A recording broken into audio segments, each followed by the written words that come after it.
ওই বাঁধটা যখন তৈরি হয় তখন তাদের সাথে আমাদের যে চুক্তি হওয়ার দরকার ছিল, আন্তর্জাতিক চুক্তি যেভাবে হওয়ার দরকার ছিল, যেভাবে আমাদের বাধা দেওয়া দরকার ছিল, যে ধরনের কথা বলা দরকার ছিল, আমাদের সেটা করা হয় নাই। দরকার একটা হচ্ছে রাজনৈতিক ভাবে, যেমনটি আমরা লং মার্চ করেছি, একটা গণসচেতনতা সৃষ্টি করেছি এবং তাদেরকে লং মার্চের মাধ্যমে মানে আমরা তাদেরকে বাধ্য করতে পারি যে আমাদের হিউজ ডিমান্ড হচ্ছে এই এই চুক্তি করা। সুতরাং রাজনৈতিক ভাবে এটা মোকাবেলা করতে হবে এবং পানি কূটনীতির মাধ্যমে সারা বিশ্বকে আমরা বোঝাতে পারি যে আমাদের পানি দরকার এবং আমাদের পানি ন্যায্য হিসেবে আমরা পাচ্ছি না, আইনগতভাবে এই পানিটা আমাদের পাওয়ার অধিকার আছে। সুতরাং কূটনৈতিক ভাবে। আরেকটা হচ্ছে যে কারিগরি ভাবে, অর্থাৎ আপার ক্যাস্ট মানে বেসিনে বা ক্যাস্টমেন্টে তাদের যে সমস্ত অবকাঠামো বা তাদের কি কারণের জন্য আমাদের প্রবলেম গুলো হচ্ছে সেই রাইট তাদের আছে কিনা, এবং আমরা কি করছি, এই দুটো জিনিসই আভ্যন্তরীণ ব্যবস্থাপনা এবং উপরের ক্যাস্টমেন্টে কি হচ্ছে সমস্ত জিনিসগুলোকে নখদর্পণে রাখে এবং কারিগরি জ্ঞানে সমৃদ্ধ। আমি মনে করি যে সমস্যাগুলোকে স্পেসিফিক দেখা দরকার। যেমন কতগুলো আসছে এখন যে বন্যার সমস্যা আমাদের 10টা জেলায়, আমরা যদি স্পেসিফিক দেখি যে গোমতী একটা আন্তর্জাতিক নদী এবং গোমতীর একটা সুনির্দিষ্ট অববাহিকা আছে, তার দৈর্ঘ্যের সাথে এই যে অববাহিকা মানে যে এরিয়ার পানিটা গড়ে আমাদের এখানে আসছে, এই যে অববাহিকা যে কনসেপ্ট, তাতে আমাদের দেখতে হবে যে স্পেসিফিক নদীগুলোর অববাহিকা ভিত্তিক সমস্যাগুলোকে আমাদেরকে চিহ্নিত করতে হবে। তো অ্যাকচুয়ালি যেমন যেমন গোমতী কেন্দ্রিক কথা বলা হচ্ছে, গোমতীর একটা স্পেসিফিক অববাহিকা আছে এবং গোমতী এসে আমরা কোন দিক দিয়ে আমাদের বাংলাদেশে আসছে, গোমতীর উৎপত্তি থেকে তার যে অববাহিকা এরিয়া, মানে ইয়েটা কত, ভারতে বা ত্রিপুরাতে কত এবং আমাদের দেশে কত, তার অববাহিকাতে তারা কি করছে এবং আমার অববাহিকাতে আমাদের কি করছে, একদম সুনির্দিষ্ট ভাবে এই কারিগরি এই বিষয়টা আমাদেরকে আসলে জানতে হবে যে আসলে বন্যার কারণগুলোটা কি।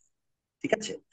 এই যে হুম। মানে সবগুলোকে গুলিয়ে ফেলাটা বোধহয় ঠিক হবে না। যেমন মনু আপনার যেখান থেকে উৎপত্তি হয়েছে, মনুর আলাদা ক্যাচমেন্ট, তারপরে আপনার যদি আপনি বলেন যে খোয়াইয়ের আলাদা ক্যাচমেন্ট বা অববাহিকা, এবং আপনার গোমতীর আলাদা অববাহিকা, এবং মুহুরী সেলোনিয়ার আলাদা অববাহিকা। এই অববাহিকা ভিত্তিক সমস্যাগুলোকে আমাদের দেখতে হবে। অববাহিকা ভিত্তিক সমস্যাগুলো কি? যে আমরা দেখতে পাচ্ছি যে বর্ষার সময় প্রচুর পানি আমরা পাচ্ছি কিন্তু ড্রাই সিজনে পানি পাচ্ছি না। তো হুম। এখন আমরা যদি দেখি যে অববাহিকা ভিত্তিক নদীর বিশ্বের অন্য জায়গাতে কি হয়েছে, ইভেন পাকিস্তানের সাথে যদি দেখি, তাদের একটা চুক্তি হচ্ছে অববাহিকা ভিত্তিক চুক্তি। হুম। অববাহিকা ভিত্তিক চুক্তিটা কি, যে আসলে অববাহিকার যে তার যে ওখানে যে পানি যতটা আপনার হচ্ছে, তাদের যে ডিমান্ড এবং অতীত অনুসারে তারা যেটা ব্যবহার করছে, এবং আমাদের দেশে যে অতীতে আমরা কি পরিমাণে পানি ব্যবহার করছি, এই যে ইয়ের উপর ভিত্তি করে একটা অববাহিকা ভিত্তিক চুক্তি ব্যবস্থাপনা চুক্তি। অর্থাৎ হুম।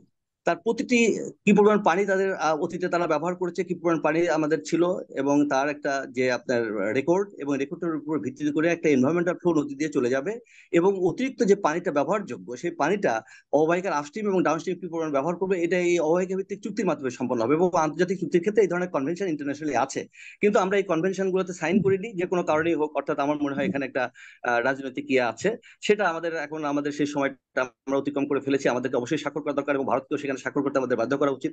আমাদের 3টে অস্ত্র আছে। প্রথমত আমি সমস্যার কথা বলি। আপনি যদি অববাহিকার সমস্যার কথা বলেন, এখানে ডেফিনেটলি আপনি যদি 1 মণ বোঝা নিতে পারেন, তারপরে যদি আপনি আরো যদি 500ও বোঝা হয়, তাহলে সেটা কি বোঝার উপর শাকের আটি বলি আমরা, তাই নয় কি সাগর ভাই?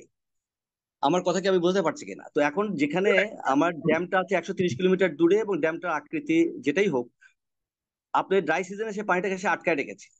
বর্ষার সময় এক্ষেত্রে আমি আমার এনামুল হক স্যারের সাথেও আমি মতের দিক থেকে আমার একটু ভিন্নতা আছে। কারণ আপনি যখন বর্ষার সিজনে এই ক্রিটিক্যাল মোমেন্টে যখন প্রচুর বৃষ্টিপাত হচ্ছে, প্রচুর পানি এখানে এসে বন্যার সৃষ্টি করছে, আপনি সেই সময় যদি ওই পানিটুকু ছেড়ে দেন, তাহলে ডেফিনেটলি সেটা বোঝার উপরে শাকে দাঁড়িয়ে, ডেফিনেটলি সেটা আমাদের জন্য ক্ষতির কারণ। যদি ওই বাঁধটা না থাকতো তাহলে এটা আমাদের হতো না। কিন্তু ওই বাঁধটা যখন তৈরি হয় তখন তাদের সাথে আমাদের যে চুক্তি হওয়ার দরকার ছিল, আন্তর্জাতিক চুক্তি যেভাবে হওয়ার দরকার ছিল, যেভাবে আমাদের বাধা দেওয়া দরকার ছিল, যে ধরনের কথা বলা দরকার ছিল, আমাদের সেটা করা হয় নাই। তো সঙ্গত কারণে আমাদের এখন যে জিনিসটা হচ্ছে কি, যে এই অতিরিক্ত পানি, এবং ভবিষ্যতে কিন্তু এই ক্লাইমেট চেঞ্জের ফলে এই অববাহিকাতে অতিরিক্ত পানি হবে। প্রত্যেকটা নদী কিন্তু অববাহিকা ভিত্তিক ব্যবস্থাপনাটা আলাদা আলাদা। শুধুমাত্র একটা নদীর সমস্যা একরকম, আরেকটা নদীর সমস্যা কিন্তু ভিন্ন রকমের হতে পারে। সেক্ষেত্রে আমি মনে করি যে অববাহিকা ভিত্তিক ব্যবস্থাপনা চুক্তিটা হচ্ছে, সাগর ভাই আমার কথা কি শুনতে পাচ্ছেন? না, আপনি বলুন বলুন, শুনছি, আপনার কথা শুনছি, জি, স্পষ্ট। এই অববাহিকা ব্যবস্থাপনার ক্ষেত্রে আমরা দেখতে পাচ্ছি যে হ্যাঁ, বর্ষার সিজনে ভারত তার পানি ছেড়ে দিচ্ছে। আমরা জি। বর্ষার সময় তাদের দেখেন তাদের স্রোতটা অত্যন্ত খারাপ, দ্রুত পানিটা নেমে আসতেছে। এবং যদি এইটা নাও থাকতো, সেটা বাঁধ থাকাতে ডেফিনেটলি আমাদের ওই বর্ষার সময় পানিটা ছেড়ে দিচ্ছে, এই জন্য বোঝার পর শাকের উঠে মানে আরো বেশি ক্ষতিগ্রস্ত আমরা হচ্ছি। ডেফিনেটলি এক্ষেত্রেও আমাদের একটা সলিউশনে আসতে হবে। সেই সলিউশনটা কি, যে বর্ষার সিজনের আগেই যখনই এটা মানে বৃষ্টিপাতের পরিমাণটা বেশি হচ্ছে, তখনই সে ফ্লাড ফোরকাস্টিং করবে বা ওয়ার্নিং সিস্টেমের মাধ্যমে আমাদেরকে আগেই জানাই দিবে, আমরা সেই অনুসারে আমরা আমাদের প্রস্তুতি সম্পন্ন করব। এটা হচ্ছে বর্ষাকালীন সময়। আর ড্রাই সিজনে কি, আমার যে অববাহিকা ভিত্তিক যে পানিটা আমার নদীর পানি দিয়ে গড়ে যেতে হবে, এনভায়রনমেন্টাল ফ্লো নদী দিয়ে যেতে হবে, মানে পরিবেশগত ফ্লো প্রবাহ, এটা নদী দিয়ে যেতে দিতে হবে, যেটা আমাদের ট্র্যাডিশনালি আমি যে পেয়ে আসছি তার আলোকে এই চুক্তিটা হতে হবে যে এই পরিমাণ পানি নদীর জন্য, সে 40% বা 45% বা 50% বা 30% পানি, যেটা আমরা একমত হই, এই পরিমাণ পানি এনভায়রনমেন্টাল ফ্লো, অর্থাৎ শুধু মানুষ কেন, প্রকৃতির সবকিছুর জন্য, যেমন গাছপালা পশু পাখি সবকিছুর জন্য পানি দরকার। তো এই নদীর অববাহিকার জন্য এই মিনিমাম ফ্লোটা যেতে হবে, এটাকে বলা হয় এনভায়রনমেন্টাল ফ্লো। এনভায়রনমেন্টাল ফ্লোর বাইরে যে পানিটুকু ব্যবহারযোগ্য পানি, সেই পানিটা অববাহিকা প্রত্যেকটি দেশকে একটা আন্ডারস্ট্যান্ডিং এ আসতে হবে যে আমার এরিয়া এত, আমার আগে এত ব্যবহার হয়েছে, আমার আমাদের একটা শেয়ারিং এ আসতে হবে। এটা হচ্ছে যে অতিরিক্ত ফ্লো যেটা থাকবে সেই ফ্লোটা, এই ক্ষেত্রে আমাদের অববাহিকা ভিত্তিক চুক্তি করতে হবে। এটা হচ্ছে আমাদের অত্যন্ত জরুরি। তার পাশাপাশি ব্যবস্থাপনা কিন্তু শুধুমাত্র আভ্যন্তরীণ মানে আন্তর্জাতিক নদীর ক্ষেত্রে শুধু বহির এর দিকে তাকালে হবে না, আমাদের ক্ষেত্রে কি, ওইখানে আমাদের দেখতে হবে যে উঁচু, ওখান থেকে পানিটা দ্রুত নেমে আসতেছে, কিন্তু এই পানিটা আমাদের ফ্ল্যাট ল্যান্ডে এসে পানিটা কিন্তু দ্রুত নামতে পারছে না। এই দ্রুত নামার ক্ষেত্রে এই যে আভ্যন্তরীণ যে সমস্যাটা মোকাবেলা করার জন্য আমাদের যে ব্যবস্থাপনাটা, এটাও কিন্তু আমাদের পর্যালোচনা করা দরকার। আমরা নদীগুলোকে দখল হয়ে যাচ্ছে, নদীর সিএসসি যে নদীটা ছিল সেই নদীটা কিন্তু এখন আরএসএ মানে আমরা ব্যক্তি নামে দিয়ে দিচ্ছে, যেটা আইন কভার করে না। আবার সেটাও আরএসএও জমি নাই, দেখবে যে আমরা দখল করে ফেলছে। অনেক জায়গাতে আমরা বাঁধ দিয়েছি, অনেক জায়গাতে আমরা ছোট ব্রিজ করেছি, বিভিন্ন জায়গাতে আড়াআড়ি রাস্তা করেছি, কিন্তু সেখানে সাফিসিয়েন্ট ওপেনিং রাখিনি।